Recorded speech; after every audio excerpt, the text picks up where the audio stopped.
오늘 주시는 말씀은 마태복음 26장 31절부터 35절까지의 말씀을 가지고 실족, 부인, 도망이라는 제목으로 은혜를 나누겠습니다. 오늘 밤에 너희가 다 나를 버리리라.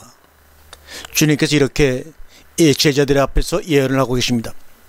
오늘 본문의 나눠지를 보면 마태복음 26장 31절에 너희가 다 나를 버리리라가 나를 인하여 실족하리라로, 33절에 다 주를 버릴지라도가 다 주를 인하여 실족할지라도 나는 언제든지 버리지 않겠나이다가 실족지 않겠나이다라고 이렇게 기록되어 있습니다. 실족하다라는 단어와 버리다라는 단어는 그 의미가 엄연하게 다릅니다. 실족하다는 헬라어로 스칸다리조로서 마태복음 5장 29절에 내 오른눈이 너로 실족게 하거든 빼어내 버리라는 말씀을 인하여 환난이나 핍박이 일어나는 때에는 곧 넘어지는 자요, 요한복음 6장 61절에서 이 말이 너에게 걸림이 되느냐 등등의 의미로 사용되는데 오늘 본문에서만 버리다라고 번역이 되어 있습니다. 버리다의 단어는 신약성경의 대체로 29개 의미의 단어가 있는데 그중 가장 많이 사용된 단어가 아피에미와 엔카타레이포와 아포도키마조 등입니다. 만약 오늘 본문에서 버리다로 사용하려면 아피에미나 엔카타레이포를 사용했어야 맞는 것입니다. 실제로 본문과 같은 장의 56절은 제자들이 다 예수를 버리고 도망하니라 해서 아피에미를 사용하고 있습니다. 또한 주님은 십자가상에서 하신 말씀 중에 나의 하나님 어찌하여 나를 버리셨나이까 할 때도 바로 엔카타레이포를 사용하고 있습니다. 그런데 왜 본문 이렇게 많은 단어들 중에 적합하지 않은 실족하다는 의미를 가진 스칸다리조를 버리다란 말로 사용을 했을까요? 한번 판테스, 휴메이스, 스칸다리스 테세스 엔 에모이라는 구절을 한번 보겠습니다. 여기서 이 문법을 분해해 보게 되면 스칸다리조는 동사가 VIFB, 즉 동사 질석법 미래 수동태 2인칭 복수로 되어 있습니다. 그러므로 너희가 실족함을 받을 것이다, 즉 너희가 실족하게 될 것이다, 이런 뜻입니다. 누구 때문에? 나를 인하여 또는 나 때문에. 여기서 NMO를 나를이라고 해석해서는 안 됩니다. 나를이라고 해석해서는 안 됩니다. 날이란 단어는 에메나 혹은 메가 따로 있습니다. 또한 마태복음 11절 6절에서도 NMO를 사용했는데 역시 나를 인하여 실족하지 아니하는 자는 복이 있도다라고 되어 있습니다. 그렇다면 의미가 완전히 달라지지 않는가? 제자들이 예수를 버리는 것이 아니라 예수님 때문에 제자들이 실족하게 되는 것입니다. 그것도 제자들이 주님 보고 하는 말이 아니라 주님 자신이 제자들을 보고 지금 하시는 말씀들입니다. 제자들이 주님 보고 우리는 당신 때문에 망했습니다라고 항의한다면 있을 수 있는 일이지만 주님 자신이 제자들에게 너희들이 나 때문에 망했다라고 말씀하시고 있는 것입니다. 이게 어떻게 된 일입니까? 개혁성경을 번역하시는 분들이 왜 이 대목을 이렇게 오역을 할 수밖에 없었는가 충분히 이해되고도 남습니다. 오늘 밤 너희가 다 나 때문에 망하리라, 실족하리라고 해야 말이 맞는가, 아니면 오늘 밤에 너희가 다 나를 버리리라고 해야 맞는 말인가? 본문에 들어가기 전에 다른 번역본들을 먼저 살펴보기로 하겠습니다. 공동번역, 새번역, 현대인 성경 한결같이 버릴 것이다 라고 되어 있습니다. 그 이유는 차마 번역한 사람들이 너희는 나 때문에 망하게 될 것이야 라고 번역하기에는 너무나 난감해서 그것을 너희는 나를 버릴 것이라고 오역을 한 것이라고 심정은 이해가 됩니다. 그럼 킹제임스 버전은 어떻게 번역을 하고 있는지 보겠습니다. All that shall be offended because of me this night. 또 NIV는 You will all fall away on account of. Living Bible는 You will all dissent me로. RSV와 NIV는 같습니다. 또 로드맨 번역은 Find cause of suffering in me bring으로. 또 크노스 역은 Lost cause of me로. 리우 역은 You will oblivion knows your face in me로. 웨이마우스 역은 Turn against me로 표현드렸습니다. 이 로돔햄만이 원문의 의미에 가장 가까이 접근하려 했음을 알 수가 있죠. 우리가 find cause of stumbling in me bring으로, 그러면 나를 인하여 너희가 실족해 되리라, 그리고 나를 부인하는 주님의 말씀의 의미는 무엇입니까? 그 이유만 간단히 한번 살펴보겠습니다. 주님은 일찍부터 이렇게 경고하셨습니다. 만일 내 오른 눈이 너로 실족게 하거든 빼어내 버리라고요.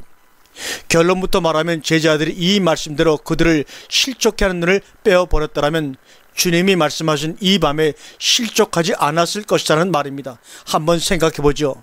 주님이 제자들을 실족했는가 아니면 제자들의 주님을 보는 눈이 제자들을 실족했는가라는 문제입니다. 문제는 제자들의 눈입니다.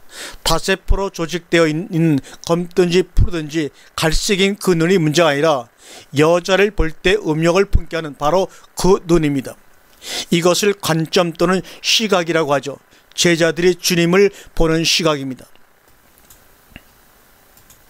성경을 보면 사람들이 주님을 보는 시각이 참으로 다양했다는 것을 알 수가 있죠. 대표적인 예로 마태복음 15장 33절 이하를 보면 주님의 고향 사람들의 시각이 잘 나타나 있습니다. 59절에 해당해서 가르치시는 주님의 지혜와 능력을 인정하면서도 그의 인간적 신분 때문에 예수를 배척하는 것이 아니라 예수를 인하여 실족하고 있는 그들을 볼 수가 있습니다. 또한 마태복음 11장 첫물에 보면 세례 요한도 주님을 보는 시각의 혼란 때문에 자기 제자들을 주님께 보내어 오실 그이가 당신이 오니까 우리가 다른 일을 기다리오리까 하고 묻습니다.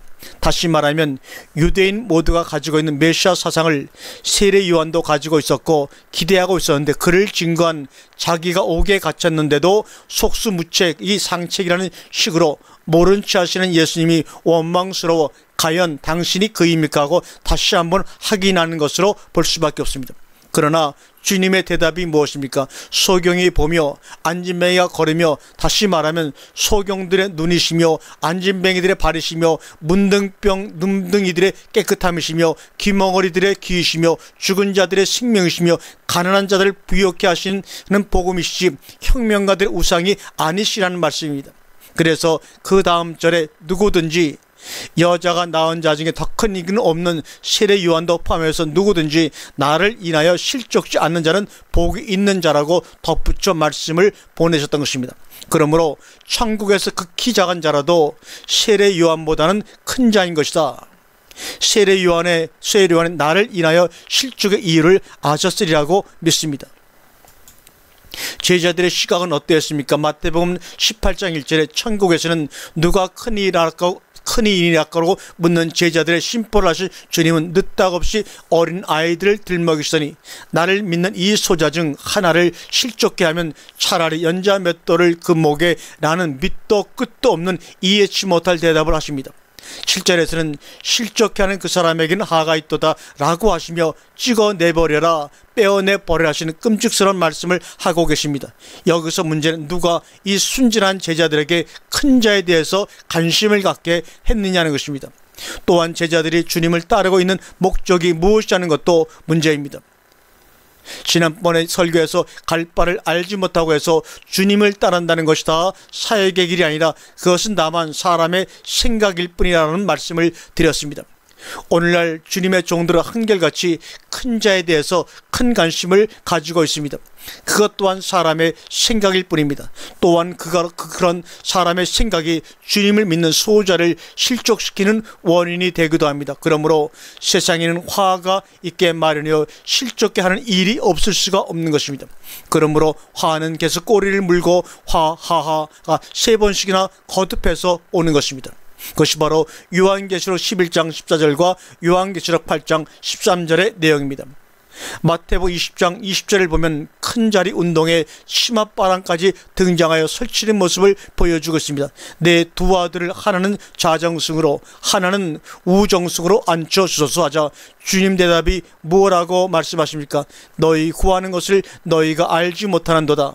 나의 마시려는 잔을 너희가 마실 수 있느냐?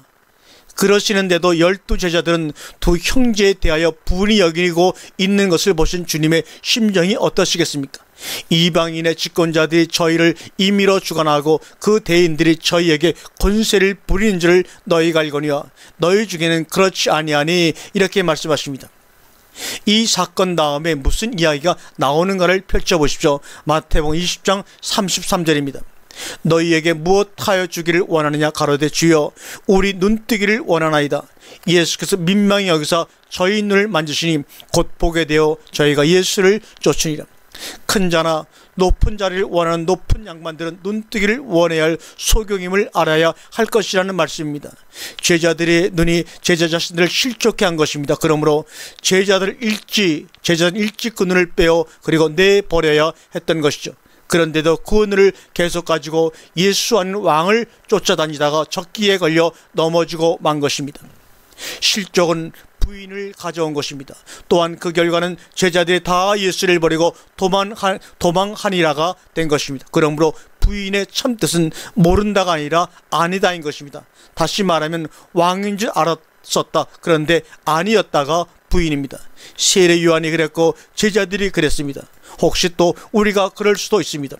그리고 우리도 그러했고 그러하고 있는 것입니다. 해결책은 빼어내 버리라입니다. 그리고 눈뜨기를 원하나이다 입니다. 그래야만 적기에 실족하지 않습니다. 어떻게 하실 것인가? 결행하지 않으시면 결국은 제자들이 다 예수를 버리고 도망하는 패잔병들의 한 팽어리가 되실 것입니다. 가까이 오사 성을 보시고 우시며 가라사대 넌 오늘날 평화에 관한 일을 알았더라면 그러나 지금 내 눈에 숨기었도다. 주님, 오늘 시간 자비를 베풀어서 우리의 숨기었던 눈을 뜨게 하여 볼 것을 보게 하여 주옵시고 들을 것을 들을 수 있는 귀를 열어 주옵소서. 아멘.